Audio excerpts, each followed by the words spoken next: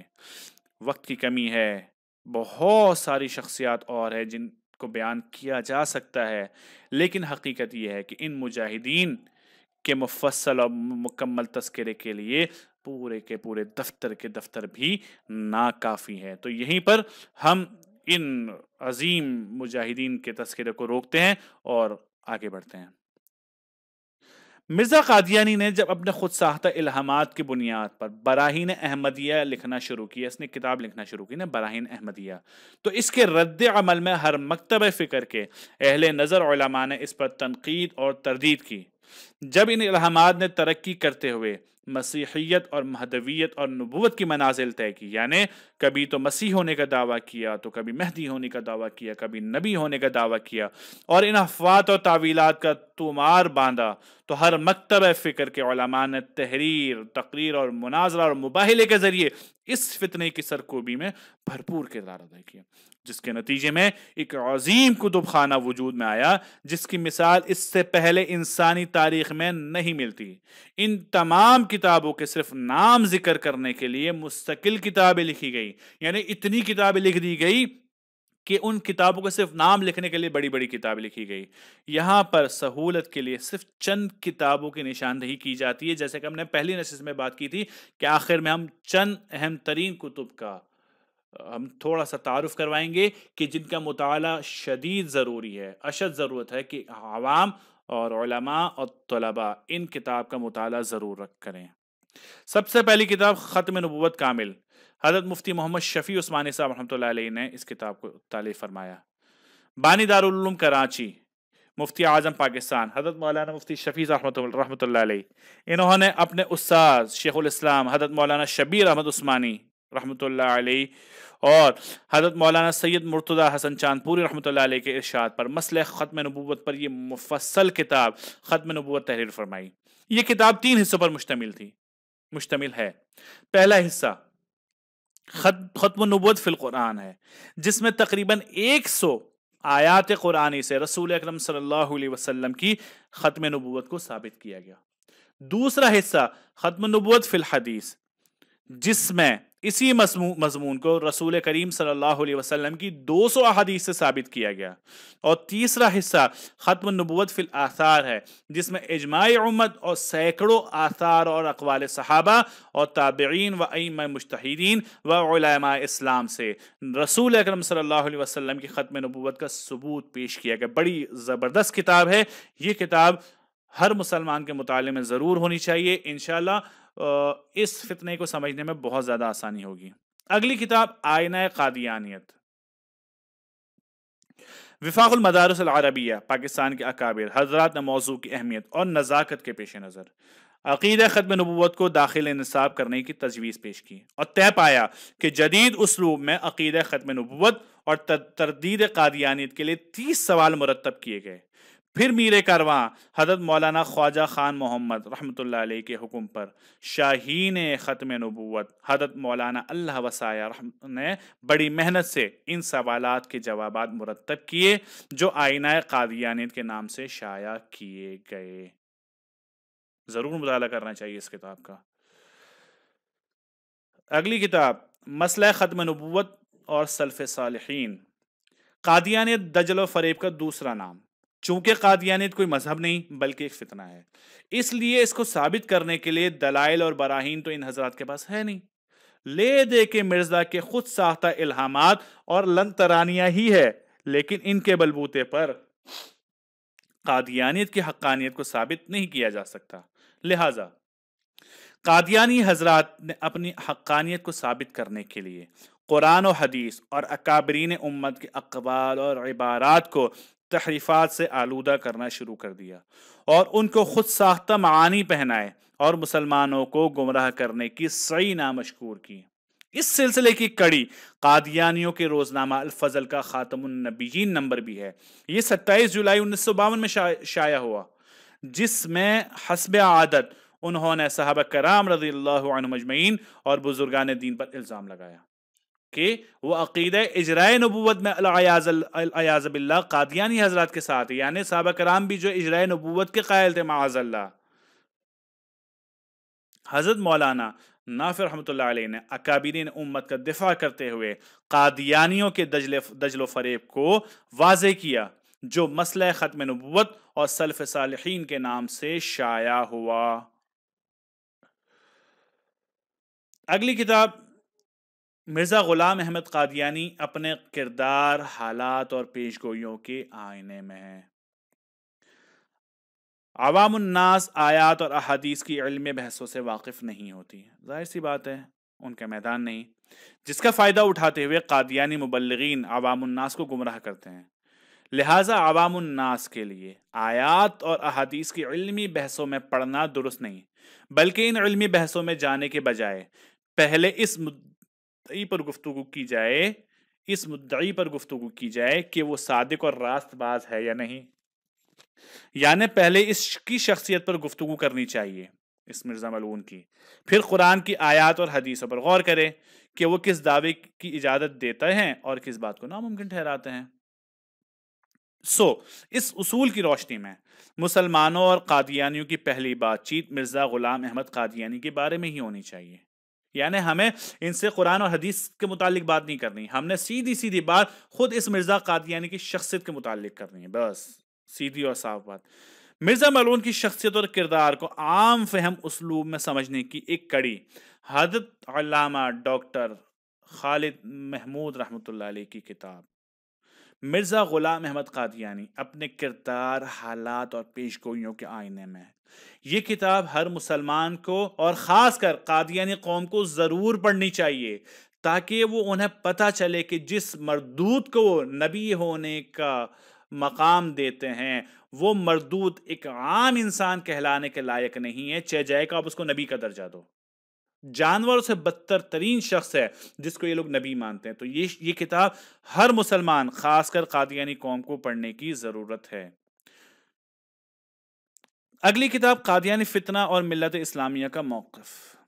29 مئی 1974 کو Chenab Nagar railway station کے حادثے کے بعد، اس کا تذکرہ میں پچھلی نشستوں میں کر چکے ہیں، شیخ الاسلام حضرت مولانا محمد یوسف بن نوری رحمۃ اللہ علیہ کی قیادت میں مجلس عمل تحفظ ختم نبوت کے نام سے کمیٹی تشکیل دی گئی اور پورے ملک میں تحریک ختم نبوت چلائی گئی، جس کے نتیجے میں پاکستان کی قومی اسمبلی میں فتنہ قادیانیت کو زیر بحث لایا گیا اور اسمبلی نے دونوں جماعتوں کے لیڈروں کو اپنا موقف پیش کرنے کا پورا موقع دیا۔ مرزائیوں کے دونوں گروپ قادیانی اور لاہوری کے لیڈروں نے زبانی اور تحریری شکل میں اپنا موقف پیش کیا۔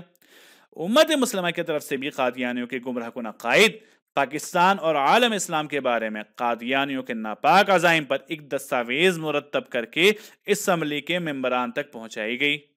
ممبران اسمبلی گو مسلمان تھے، لیکن وہ قادیانیوں کے بارے میں علم نہیں رکھتے تھے، اور اس طرح ملت اسلامیہ کا قادیانیوں کے بارے میں موقف سامنے آیا، ورنہ سے پہلے کوئی ان کے بارے میں جانتا نہیں تھے لوگ۔ یہ تاریخی دستاویز یعنی قادیانی فتنہ اور امت اسلامیہ کا موقف کے نام سے شائع ہوئی۔ یہ کتاب شیخ الاسلام حضرت مولانا محمد یوسف بن نوری رحمۃ اللہ علیہ کی نگرانی میں مرتب کی گئی اور یہ 2 حصوں پر مشتمل ہے۔ پہلا حصہ مذہبی بحثوں پر مشتمل ہے، جسے حضرت مولانا مفتی محمد تقی عثمانی صاحب دامت برکاتہم نے تحریر کیا، اور دوسرا حصہ قادیانی سیاست اور ان کے عزائم کے بارے میں، جسے حضرت مولانا سمیع الحق اکوڑا خٹک رحمۃ اللہ علیہ نے تحریر کیا۔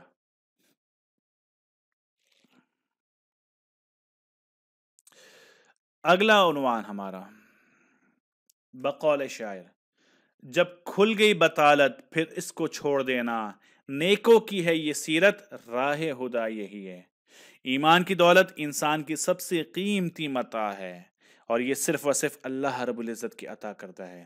یہ دولت صرف انہی خوش نصیبوں کو بخشی جاتی ہے جن کی نگاہیں روشن اور ضمیر پاک ہوں، جن کے دل اطاعت اور فرما برداری کے جذبات سے لبریز ہوں، جو حق کو پہچانتے اور اخلاص کے ساتھ اس کی تلاش میں سرگرداں ہوں۔ بقول شاعر: فطرت خود بخود کرتی ہے لالے کی حنا بندی۔ تو جہاں مرزائیت نے ایک خلقت کے ایمان پر ڈاکہ ڈالا، وہاں چند ایسے روشن ضمیر، خوش بخت اور فرخندہ اقبال لوگ بھی ہیں جو قادیانیت سے تائب ہو کر، اسلام کی دولت سے مالا مال ہو کر شہر ایمان پر گامزن ہوئے۔ یہاں ان میں سے چند معروف شخصیات کا تذکرہ کیا جاتا ہے۔ سب سے پہلے مولانا لال حسین اختر رحمۃ اللہ علیہ۔ مولانا لال حسین اختر رحمۃ اللہ علیہ کی ولادت مسلمان گھرانے میں ہوئی۔ آپ کی مذہبی زندگی کا آغاز تحریک ان کی مذہبی زندگی کا آغاز تحریک خلافت 1920 سے ہوا، جب اکابرین علماء کرام کے فتوے کے تحت مولانا لال حسین اختر نے اورینٹل کالج کو خیرباد کہا اور تحریک خلافت میں شمولیت اختیار کر لی۔ آپ کے دل میں خواہش تھی کہ جس طرح ہو دین اسلام کی خدمت کی جائے۔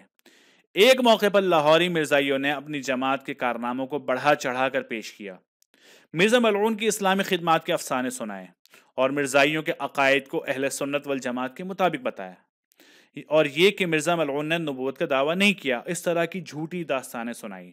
چونکہ اس وقت مرزائی مذہب کے متعلق آپ کا مطالعہ بالکل نہیں تھا، لہٰذا بدقسمتی سے مرزا قادیانی کی مجددیت و مہدویت کا پھندا اپنے گلے میں ڈال لیا، اور بیعت کرنے کے بعد انجمن کے تبلیغی کالج میں داخل ہو گئے، اور فراغت کے بعد نہ صرف مبلغ اور مناظر بلکہ سیکریٹری احمدیہ ایسوسی ایشن اور ایڈیٹر اخبار پیغام صلح اور محصل وغیرہ کے ذمہ دارانہ عہدوں پر فائز بھی رہے، اور 8 سال تک مرزائی عقائد کی تبلیغ اور اشاعت کرتے رہے۔ اس کے بعد اسلام کی طرف واپسی کے احوال کو بیان کرتے ہوئے لکھتے ہیں، یعنی وہ مرزائیوں کے دجل میں آ کر اور اس ٹاپک پر مطالعہ نہ ہونے کی وجہ سے ان کے ہتھے چڑھ گئے، اب بعد میں دوبارہ پلٹ کر واپس آئے تو واپسی کا احوال بتاتے ہیں کہ 1931 کے وسط میں نے یکے بعد دیگرے متعدد خواب دیکھے، جن میں مرزا قادیانی کی نہایت گھناؤنی شکل دکھائی گئی اور اسے بری حالت میں دکھایا گیا۔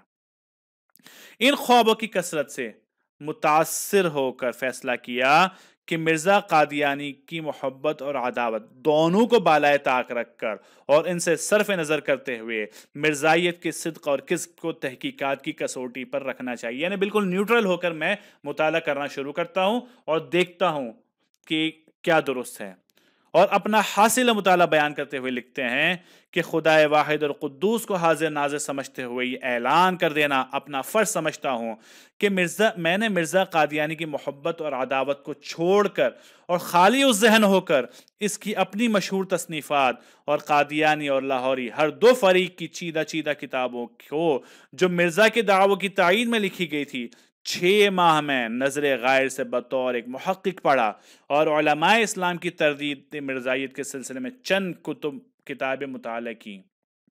حقیقت یہ ہے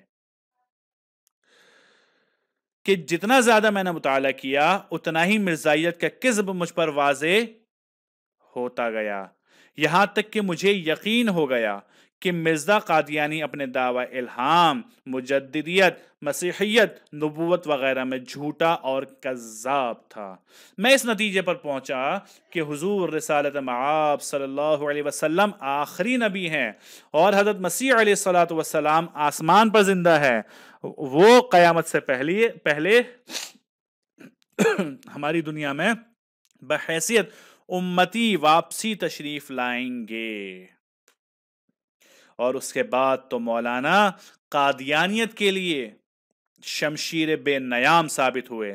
آپ نے متعدد کتب اور رسائل تحریر فرمائے اور کامیاب مناظرے کیے، اور ایک وقت آیا کہ مرزائیت آپ کے نام سے کانپنے لگی، حتیٰ کہ ناظر دعوت و تبلیغ سلسلہ عالیہ احمدیہ ربویہ زین العابدین ولی اللہ شاہ نے روزنامہ الفضل مورخہ 1 جولائی 1950 میں ایک مضمون شائع فرما کر مبلغین سلسلہ عالیہ احمدیہ اور احباب جماعت کو ہدایت فرمائی کہ مولوی لال حسین اختر سے کلام کرنے میں احتراز کرے۔ جانتا تھا نا کہ جو بات کرنے آئے گا اس پر حقیقت واضح ہو جائے گی اور ہماری محنت ضائع ہو جائے گی، تو لوگوں کو منع کر دیا کہ ان سے دور رکھو۔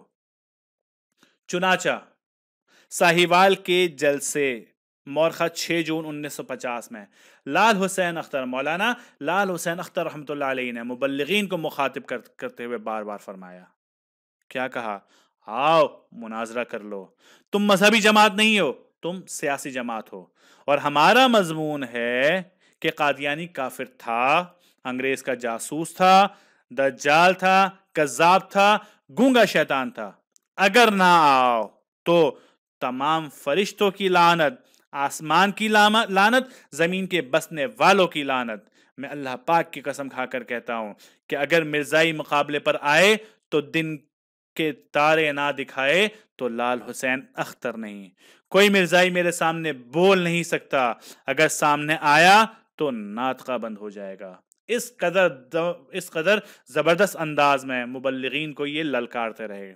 پس میں آگے فرمایا کہ میں نصیحت کرتا ہوں کہ خدا تعالیٰ پر بھروسہ کرتے ہوئے ان کی مجالس سے کنارہ کشی کرنی چاہیے اور ان سے قطعاً کسی قسم کا سروکار نہ رکھنا چاہیے۔ اگلی شخصیت اطالی کے مستورات مرزا، یعنی مرزا کی گھرانے کی عورتوں کے استاد محمد حسین رحمۃ اللہ علیہ۔ مرزا محمد حسین پہلے نہ صرف قادیانی تھے بلکہ قادیانی قیادت کے بہت قریب تھے۔ مرزا محمود کے خاندان کی مستورات کے استاد تھے۔ قادیانی قیادت کی اخلاق باختگی کو دیکھا تو تڑپ گئے۔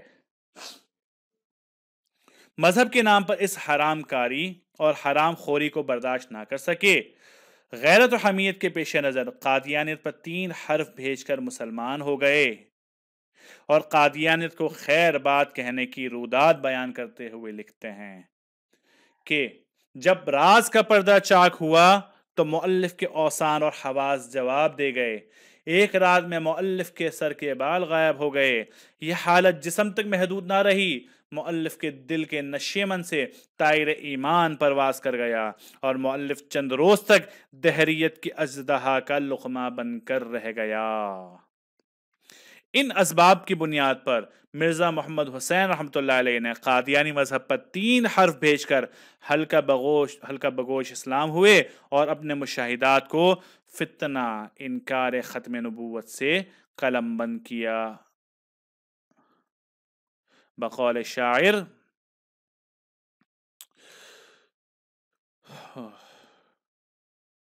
کہ بہت قریب سے دیکھا ہے رہنماؤں کو، بہت قریب سے کچھ راز پائے ہیں میں نے، کہہ دوں تو گردش لیل و نہار رک جائے، وہ راز جن سے زخم کھائے ہیں میں نے۔ اگلی شخصیت زیڈ ایس لہری رحمۃ اللہ علیہ۔ یہ معروف بزرگ صحابی اور دانشور تھے۔ اسلام اور پاکستان کے ساتھ ان کی محبت والہانی تھی۔ انہوں نے تحریک پاکستان میں بھرپور حصہ لیا اور قائد اعظم کے قریبی ساتھیوں میں سے تھے۔ ایک عرصے تک ڈیلی نیوز اور روزنامہ جنگ سے وابستہ رہے۔ انہوں نے قادیانیت کے آغوش میں آنکھ کھولی۔ سن شعور کو پہنچنے پر قادیانیت کی حقیقت آشکار ہوئی تو تائب ہو کر مشرف اسلام ہوئے۔ دینی غیرت و حمیت کے پیش نظر مسلمان ہونے کے بعد اپنے والد کا جنازہ نہ پڑھا، نہ اپنی والدہ کا جنازہ پڑھا، اور نہ ہی اپنے بھائی کا جنازہ پڑھا، کیونکہ وہ قادیانی تھے۔ عجیب، اللہ اکبر۔ مرزا محمود کے جنسی اسکینڈل اور دیگر الزامات کے اور کئی لوگوں کے قادیانی فرقے کو چھوڑ کر لاہوری جماعت میں شامل ہونے نے آپ کی مذہبی عقیدت کو شک و شبہ میں مبتلا کر دیا اور اس کی بنیادیں متزلزل کر دی، اور غور و فکر اور مطالعے کے بعد قادیانی سے تائب ہو کر ہلکا بگوش اسلام ہو گئے۔ الحمدللہ۔ اگلی شخصیت ڈاکٹر عبدالحکیم خان پٹیالوی رحمۃ اللہ علیہ۔ ڈاکٹر عبدالحکیم خان وہ مشہور و معروف شخصیت جو قریباً 25 سال مرزا ملعون کے خاص الخاص جلیل القدر مریدین میں شمار ہوتے رہے۔ مرزا ملعون کو آپ سے بہت محبت تھی۔ آپ نے مرزائیت کے زمانے میں قرآن کریم کی ایک تفسیر بنام تفسیر القرآن بالقرآن لکھی، حتیٰ کہ مرزا ملعون نے آپ کو دنیا کے سامنے اپنے دعوی مہدویت میں بطور ایک دلیل کے پیش کیا۔ دور مرزائیت میں آپ مرزا ملعون کے عیوب اور خطاؤں کو بشری کمزوریاں سمجھتے رہے، لیکن جب مرزا ملعون کو قرآنی علوم اور معرفت سے عاری پایا، ایک نبی ہے نا، قرآن تو آنا چاہیے، نام مرزا میں تزکیہ نفس اور رجوع اللہ کی تاثیر دیکھی، اور سوائے حیات و وفات مسیح کے تمام قرآنی تعلیمات کو چھوڑ دیا گیا، تو آپ نے مرزائیت کو خیر بات کہہ دیا اور اپنے تائب ہونے کی 14 وجوہات اپنی تفسیر کے آخری ایڈیشن میں یا عیسیٰ انی متوفیک کی تفسیر کے تحت بیان کی۔ اب ایسے خوش بختوں کی ایک لمبی فہرست موجود ہے۔ بہت سارے ایسے خوش نصیب لوگ ہیں جنہوں نے قادیانیت کو چھوڑا اور مشرف اسلام ہوئے۔ یہاں کچھ معروف لوگوں کا ذکر کیا گیا۔ انہی خوش نصیبوں میں ممدوح شفیق مرزا مؤلف ہیں، یہ شہر صدوم کے، اور عرفان محمود برق یہ مؤلف قادیانیت اسلام اور سائنس کے کٹہرے میں، یہ ایسی کتاب ہے جو قادیانیت کے لیے شمشیر برہنہ ہے، اور بہت سارے ہیں، لیکن یہاں اکتفا کیا گیا فقط چند ایک کے نام پر، چونکہ آگے ابھی عنوانات کچھ باقی ہیں، وقت کی کمی ہے، نشست لمبی ہوتی جا رہی ہے، تو یہیں پر ہم یہیں پر اکتفا کرتے ہیں اور اگلے ٹاپک پر چلتے ہیں۔ اب ایک سوال بار بار کیا جاتا ہے کہ قادیانیوں کا بائیکاٹ کیوں کرنا چاہیے؟ تو دیکھیں، قادیانی حضرات اپنے ارتداد اور جھگڑالو فطرت، بغاوت، شرارت، نفاق، ایذا، مسلمانوں کے ساتھ سازش، یہود و نصارہ اور ہنود کے ساتھ ساز باز اور اس جیسی بہت سارے وجوہات کی بنا پر ضروری ہے کہ ان کا مکمل بائیکاٹ کیا جائے اور ان سے کسی بھی قسم کا تعلق نہ رکھا جائے۔ اور یہ مقاطعہ یا بائیکاٹ جو ہے ظلم نہیں ہے، بلکہ اسلامی عدل اور انصاف کے عین مطابق ہے۔ یعنی جو لوگ کہتے ہیں کہ ان پر ظلم ہے، نہیں، ظلم نہیں ہے جی، یہ ہمارے اسلامی شریعت کے عدل اور انصاف کے عین مطابق ہے۔ کیوں؟ اس لیے کہ اس کا مقصد یہ ہے کہ مسلمانوں کو ان کی جھگڑالو فطرت اور ایذا رسانی سے محفوظ کیا جائے اور ان کی اجتماعیت کو ارتداد اور نفاق کے دست برد سے بچایا جائے۔ نیز یہ مقاطع اور بائیکاٹ نری جذباتیت ہرگز نہیں ہے، بلکہ قرآن کریم، احادیث نبویہ صلی اللہ علیہ وسلم اور فقہ اسلامی کے اصولوں کی روشنی میں تمام مکاتب فکر کا متفقہ فیصلہ ہے۔ چنانچہ قرآن کریم میں اللہ رب العزت نے فرمایا وَإِذَا رَأَيْتَ الَّذِينَ يَخُوضُونَ فِي آيَاتِنَا فَأَعْرِضْ عَنْهُمْ حَتَّى يَخُوضُوا فِي حَدِيثٍ غَيْرِهِ وَإِمَّا يُنْسِيَنَّكَ الشَّيْطَانُ فَلَا تَقْعُدْ بَعْدَ الذِّكْرَى مَعَ الْقَوْمِ الظَّالِمِينَ، سورۃ الانعام کی آیت نمبر 68، کہ جب تم ان لوگوں کو دیکھو جو ہماری آیاتوں کو برا بھلا کہنے میں لگے ہوئے ہیں تو ان سے اس وقت تک کے لیے الگ ہو جاؤ جب تک وہ کسی اور بات میں مشغول نہ ہو جائے۔ قرآنی فیصلہ ہے نا کہ جب تک یہ توبہ نہ کر لیں، جب تک ان باتوں سے پلٹ نہ جائے، ان سے الگ ہو جاؤ۔ اور اگر کبھی شیطان تمہیں یہ بات بھلا دے تو یاد آنے کے بعد ظالم لوگوں کے ساتھ نہ بیٹھو۔ دیکھو قرآن بتاتا ہے کہ بیچ میں بھٹکانے والے آئیں گے جو تمہیں بتائیں گے نہیں جی وہ بھی تو انسان ہے، تو انسانیت کے ناطے یہ معاملات ایسے نہیں کرو، تو جب یاد آ جائے نہیں یہ قادیانی ہے، یہ جو ہے ختم نبوت کے منکر ہے، تو پھر ان سے دوبارہ الگ ہو جاؤ۔ تو اس کی تفسیر میں امام ابو بکر جساس رازی رحمۃ اللہ علیہ فرماتے ہیں کہ یہ آیت اس امر پر دلالت کرتی ہے کہ ہم مسلمانوں پر ضروری ہے کہ ملاحدہ اور سارے کافروں سے ان کے کفر اور شرک اور اللہ تعالیٰ پر ناجائز باتیں کہنے کی روک نہ کر سکے تو ان کے ساتھ نشست و برخاست ترک کر دیں۔ مزید ایک آیت دیکھتے ہیں، اللہ رب العزت فرماتے ہیں کہ یا ایھا الذین آمنوا لا تتخذوا اليہود والنصارى اولیاء بعضهم اولیاء بعض، کہ اے ایمان والو یہودیوں اور نصرانیوں کو یادگار اور یار و مددگار نہ بناؤ، یہ خود ہی ایک دوسرے کے یار و مددگار ہیں۔ اب اسی کی تفسیر میں امام ابو بکر جساس رحمۃ اللہ علیہ لکھتے ہیں کہ اس آیت میں اس امر پر دلالت ہے کہ کافر مسلمانوں کا دوست نہیں ہو سکتا، نہ تو معاملات میں اور نہ ہی امداد و تعاون میں، اور اس سے یہ امر بھی واضح ہوتا ہے کہ کافروں سے برعت اختیار کرنا اور ان سے عداوت رکھنا واجب ہے، کیونکہ ولایت عداوت کی ضد ہے، اور جب ہم کو یہود و نصارہ سے ان کے کفر کی وجہ سے عداوت رکھنے کا حکم ہے، دوسرے کافر بھی انہی کے حکم میں ہے کہ سارے کافر ایک ہی ملت ہے۔ تو یہ تو دو آیت مبارکہ تھی جو اس متعلق تھی۔ اب ایک حدیث بھی دیکھتے ہیں۔ حضرت سمرہ بن جندب رضی اللہ عنہ سے روایت ہے کہ نبی اکرم صلی اللہ علیہ وسلم نے فرمایا لا تساکن المشرکین ولا تجامعوہم فمن ساکنہم او جامعہم فہو مثلہم، اللہ اکبر، کہ مسلمانوں کے ساتھ رہائش نہ رکھ، مشرکین کے ساتھ رہائش نہ رکھو اور نہ ان کے ساتھ مجلس رکھو، کیونکہ جو شخص ان کے ساتھ مقیم ہوا یا ان کی مجلس اختیار کی وہ انہی کی طرح ہو جائے گا۔ ترمذی شریف کی روایت ہے یہ۔ آج آیات و احادیث میں بیان کردہ مضمون عام مشاہدہ ہے، کیوں کہ قادیانی حضرات مختلف حیل و بہانوں سے مسلمانوں کے ایمان پر حملہ آور ہیں۔ دوستی، نوکری، چھوکری یعنی لڑکیاں، پیسوں کی ٹوکری کے بہانے سے اور کسی کو غیر ملکی ویزے کا جھانسا دے کر اس کے ایمان کو لوٹنے کی کوشش کرتے ہیں۔ قادیانی مرزائیت کی تبلیغ اور مسلمانوں کو مرتد بنانے اور اسلام اور پاکستان کو نقصان پہنچانے میں مصروف ہے، اور ان کوششوں میں شیزان، شہتاج شوگر مل کی تیار کردہ چینی، او سی ایس، ذائقہ بناسپتی گھی، بیٹا پائپ، شان آٹا، universal stabiliser, Quaid Azam law college, بابی شوز وغیرہ قادیانی ادارے مالی معاونت کرتے ہوئے ہر سال کروڑوں روپے چندہ دیتے ہیں جو اسلام کے خلاف استعمال ہوتا ہے۔ تو قادیانوں سے بائیکاٹ بہت زیادہ ضروری ہے۔ اگلا عنوان ہے ہمارا تحفظ ختم نبوت کے فضائل۔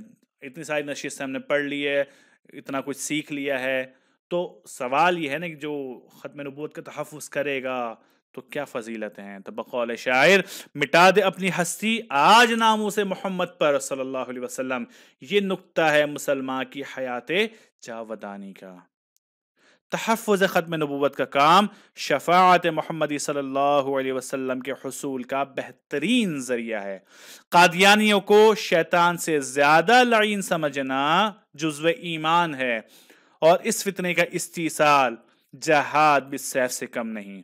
نیز فتنہ قادیان کے خلاف کلام اللہ پاک کی رضامندی، نیز فتنہ قادیان کے خلاف کام اللہ پاک کی رضامندی اور نبی اکرم صلی اللہ علیہ وسلم کی توجہات کو اپنی طرف متوجہ کرنے کا بہترین وسیلہ ہے۔ خود اللہ سبحانہ و تعالی نے قرآن کریم میں فتنہ ارتداد یعنی انکار نبوت کی پیشگوئی فرمائی، اور اس فتنے کا مقابلہ کرنے والوں کی 6 صفات کو بیان فرمایا۔ اللہ رب العزت نے فرمایا یا ایھا الذین آمنوا من یرتد منکم عن دینہ فسوف یأتی اللہ بقوم یحبهم ویحبونہ اذلۃ علی المؤمنین اعزۃ علی الکافرین یجاہدون فی سبیل اللہ ولا یخافون لومۃ لائم ذلک فضل اللہ یؤتیہ من یشاء واللہ واسع علیم، کہ اے ایمان والو اگر تم میں سے کوئی اپنے دین سے پھر جائے تو اللہ ایسے لوگ پیدا کر دے گا، پہلی صفت بتا رہے ہیں آگے، کہ جن سے وہ محبت کرتا ہوگا اور وہ اس سے محبت کر دیں گے، یعنی اللہ ان سے محبت کرے گا اور وہ اللہ سے محبت کریں گے۔ تیسری صفت، جو مومنین کے لیے نرم اور کافروں کے لیے سخت ہوں گے۔ پانچویں صفت، اللہ کے راستے میں جہاد کریں گے۔ چھٹی صفت، اور کسی ملامت کرنے والے کی ملامت سے نہیں ڈریں گے۔ اور یہ اللہ کا فضل ہے، وہ جس کو چاہتا ہے عطا فرماتا ہے، اور اللہ بڑی وسعت والا، بڑے علم والا ہے۔ تو اس آیت مبارکہ میں اللہ سبحانہ و تعالی نے ایک پیش گوئی بیان فرمائی کہ اس امت میں مرتدین ظاہر ہوں گے، اور دوسری پیش گوئی وعدہ ہے کہ ان مرتدین کی سرکوبی اور ان کے مقابلے کے لیے اللہ تعالیٰ ایک جماعت کو کھڑا کرے گا۔ پھر حق تعالیٰ شانہ نے مرتدین کا مقابلہ کرنے والی اس جماعت کی 6 صفتیں ذکر فرمائی۔ تو پہلی صفت تو یہ فرمائی کہ یحبہم، اللہ تعالیٰ ان سے محبت فرماتے ہوں گے، یعنی وہ اللہ تعالیٰ کے محبوب بندے ہوں گے۔ دیکھیں کتنی بڑی بات ہے کہ جو ختم نبوت کے تحفظ پر کے لیے کام کرے گا، اللہ رب العزت سے محبت کریں گے، تو جس سے اللہ نے محبت کر لی اس کا تو بیڑا ہی پار ہے، دنیا میں بھی اور آخرت میں بھی، ہر اعتبار سے وہ بندہ کامیاب ہو گیا۔ اور دوسری صفت عجیب کہ وَيُحِبُّونَهُ، کہ یہ لوگ بھی اللہ تعالیٰ سے محبت کرتے ہوں گے۔ آج ہماری محبتیں لڑکیوں کے لیے، آج ہماری محبتیں مال و دولت کے لیے، آج ہماری محبتیں ہمارے خاندان و زمین و دولت کے لیے، لیکن یہ لوگ جو ختم نبوت پر کام کرتے ہوں گے، ان کی صفت ہے کہ اللہ رب العزت ان کے دل میں اپنی محبت ڈالیں گے، کہ یہ اللہ رب العزت سے محبت کریں گے، کہ اللہ کے عاشق ہوں گے۔ تیسری صفت بتائی کہ اذلۃ علی المؤمنین، کہ مؤمنوں کے مقابلے میں اپنا سر نیچا کر کے رہیں گے، مؤمنوں کے مقابلے میں اپنا سر نیچا کر کے رہیں گے، یعنی مومنوں کے مقابلے میں یہ ذلیل بن کر رہیں گے۔ چوتھی صفت یہ ہے کہ عزت علی الکافرین، کافروں کے مقابلے میں معزز اور سر بلند ہو کر رہیں گے، یعنی مؤمنین کے سامنے عاجزی اختیار کریں گے اور کافروں کے مقابلے میں معزز ہوں گے اور اپنا سر بلند کر کے رہیں گے، یعنی ان کافروں کا سر نیچا کریں گے۔ پانچویں صفت یہ ہوگی کہ یجاہدون فی سبیل اللہ، وہ اللہ کے راستے میں جہاد کریں گے۔ اور چھٹی صفت بتائی ولا یخافون لومۃ لائم، وہ کسی ملامت کرنے والے کی ملامت کی پرواہ نہیں، کہ لوگ آئیں گے کیا کیا کام کر رہے ہو یار، لوگوں انسانوں کو فتویٰ لگاتے ہو، کفر کا فتویٰ ہے نا آج کل لوگ کہنے والے، کسی کی پرواہ نہیں کریں گے، اور بہت ساری باتیں اس کے ضمن میں آ جاتی ہے۔ اور سب سے آخر میں کیا فرمایا کہ ذالک فضل اللہ یؤتیہ من یشاء واللہ واسع علیم، کہ اللہ کا فضل ہے، وہ یہ فضل عطا فرماتا ہے جس کو چاہتا ہے۔ اللہ تعالیٰ بڑی وسعت والا ہے کہ اس کے لیے عطا کرنا مشکل نہیں، اور ساتھ ہی ساتھ وہ علیم بھی، وہ جانتا ہے کہ کس کو کون سی چیز دی جائے۔ تو جن لوگوں کے نعمت عطا کی گئی ہے نا، وہ خوش نصیب ترین لوگ ہیں۔ تو معلوم ہوا کہ ختم نبوت کا کام، تحفظ ختم نبوت کا کام بڑا برکت والا ہے، اور جو شخص بھی یہ چاہے کہ وہ اس آیت کا مصداق بن جائے اور اس آیت شریفہ کی بشارت کا مستحق بن جائے، اس کے لیے ضروری ہے کہ فتنہ قادیانیت اور اس کی ذریت خبیثہ کا مقابلہ کرے۔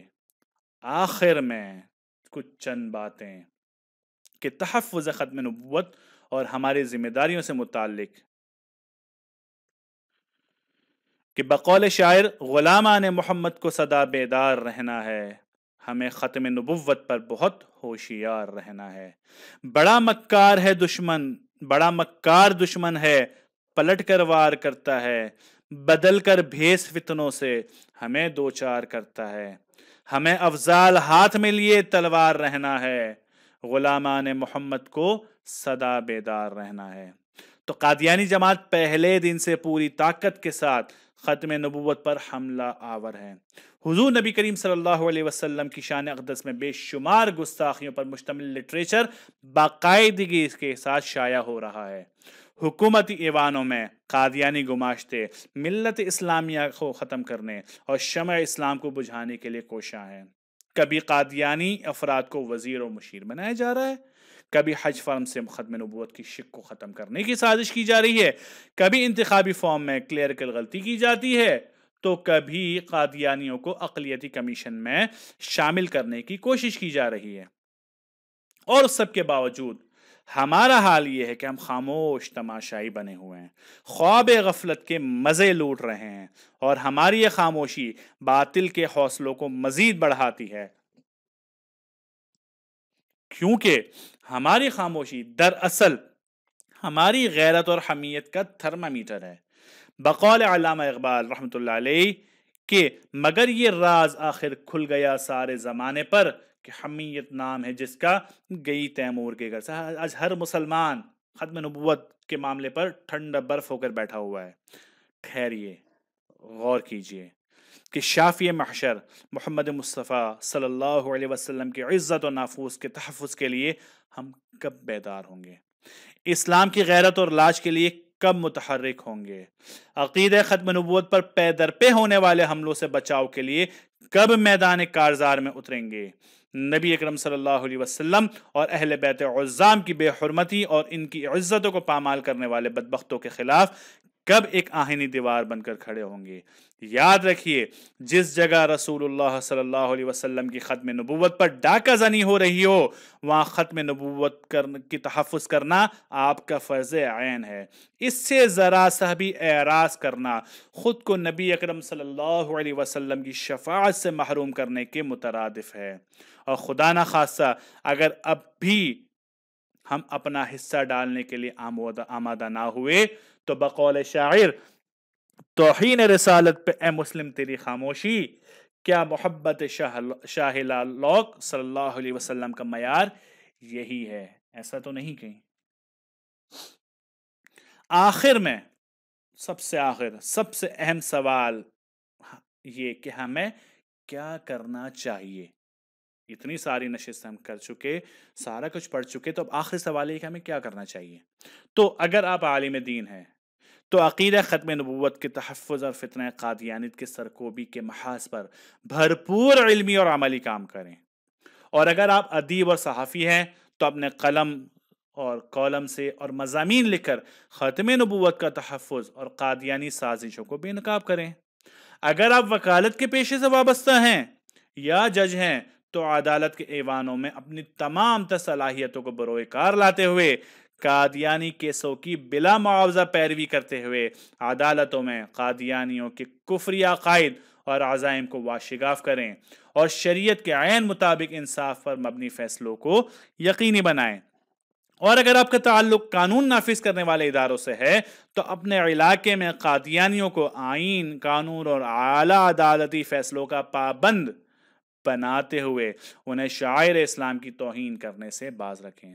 اور اگر آپ کسی اسکول، کالج یا دینی مدرسے کے طالب علم ہیں تو اپنی پڑھائی کے ساتھ ساتھ عقیدہ ختم نبوت کے تحفظ اور فتنہ قادیانی سے متعلق رسائل، لٹریچر اور کتابوں کا خود بھی مطالعہ کریں اور اپنے دوستوں کو بھی اس کی ترغیب اور دعوت دیں. اور اگر آپ کسی کاروبار سے وابستہ یا دکاندار ہیں تو آپ کی غیرت اور حمیت کا تقاضا ہے کہ آپ ہر قسم کے لین دین اور خرید و فروخت میں قادیانیوں کی تمام تر مصنوعات کا مکمل بائیکاٹ کریں. یاد رکھیے، ہر نفع نقصان کا مالک اللہ تعالی ہے. اور اگر آپ خاتون خانہ ہیں تو اپنے حلقے کے خواتین میں تحفظ ختم نبوت کا کام کریں اور اپنے خاندان کے افراد کو بھی اس کی تلقین کریں. اور اگر آپ کسی ادارے میں استاد ہیں تو باقاعدگی سے اپنے شاگردوں کو عقیدہ ختم نبوت کی اہمیت کے بارے میں ضرور بتائیں اور اس موضوع کے متعلق معلومات حاصل کرنے کا زیادہ سے زیادہ شوق پیدا کریں. اگر آپ صاحب حیثیت و مخیر ہیں تو یاد رکھیے، عقیدہ ختم نبوت کے تحفظ کے لیے خرچ کرنا سب سے بہترین اور بے اجر اور ثواب کا حامل ہے.